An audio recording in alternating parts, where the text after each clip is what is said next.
Bonjour, je suis Monsieur Foaling Loé René. Aujourd'hui, dans le cadre du cours d'économie générale, nous allons voir l'économiste néoclassique John Blake Clark. En effet, John Blake Clark est né le 26 janvier 1847 et mort le 21 mars 1938. C'est un économiste américain néoclassique. Il est un des pionniers du marginalisme. Il a passé la plus grande partie de sa vie comme enseignant à l'université de Columbia, influencé par les cours de Carney.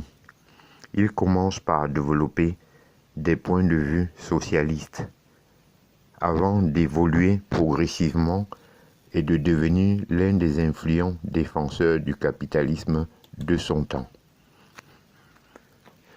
Clark John Blake, pionnier du marginalisme américain. John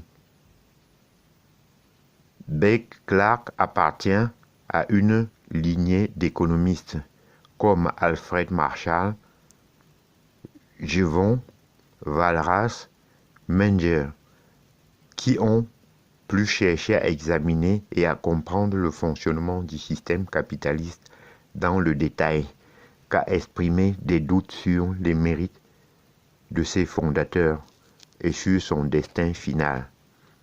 De caractère généreux, optimiste dans le détail, optimiste dans ses conclusions, il jugea avec les scrupules moraux d'un humaniste le fonctionnement des marchés et la distribution des revenus.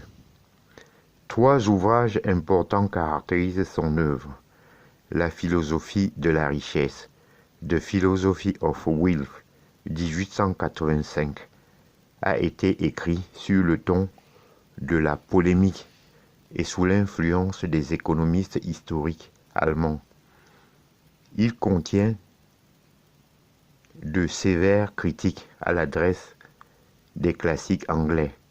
La distribution de la richesse, The Distribution of Wealth, 1899, est un ouvrage de pure théorie, un peu suranné, du fait de son insistance sur les lois naturelles qui s'attachent surtout au problème de la répartition des revenus.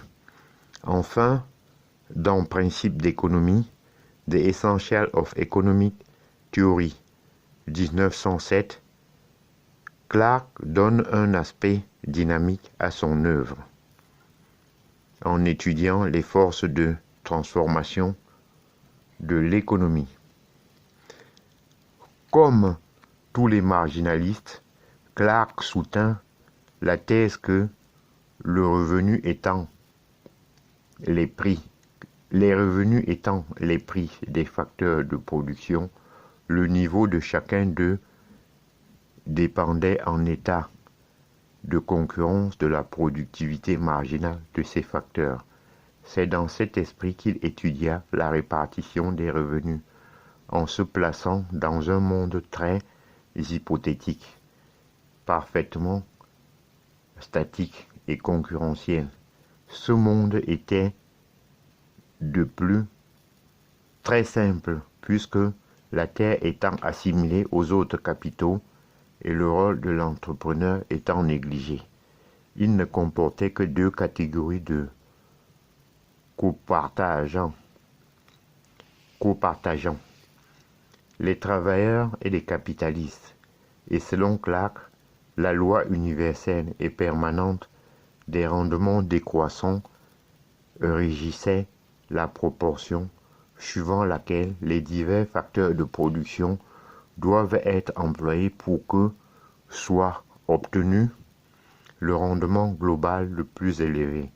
Dans ces conditions, chaque agent de production ne pouvait toucher que l'exacte contre-valeur de sa productivité effective, et la justice distributive se trouvait réalisés.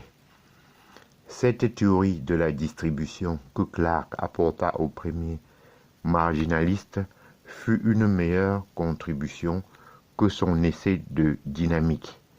Il se borna en effet à distinguer 5 forces de transformation de l'économie: augmentation de la production, accroissement du capital, multiplication et affinement des besoins humains, modification des techniques de production, aménagement des modes d'organisation de la production en vue d'une plus grande efficience.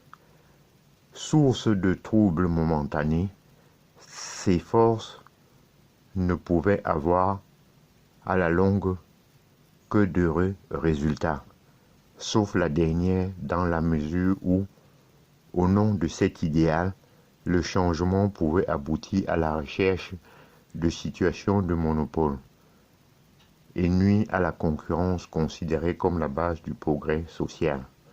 Les conclusions morales et optimistes de Clark, trop éloignées de la réalité américaine, de ses excès et de son dynamisme, ont fait de lui une cible de choix pour Veblen, son ancien élève et institutionnaliste. J'en ai terminé et je vous en remercie.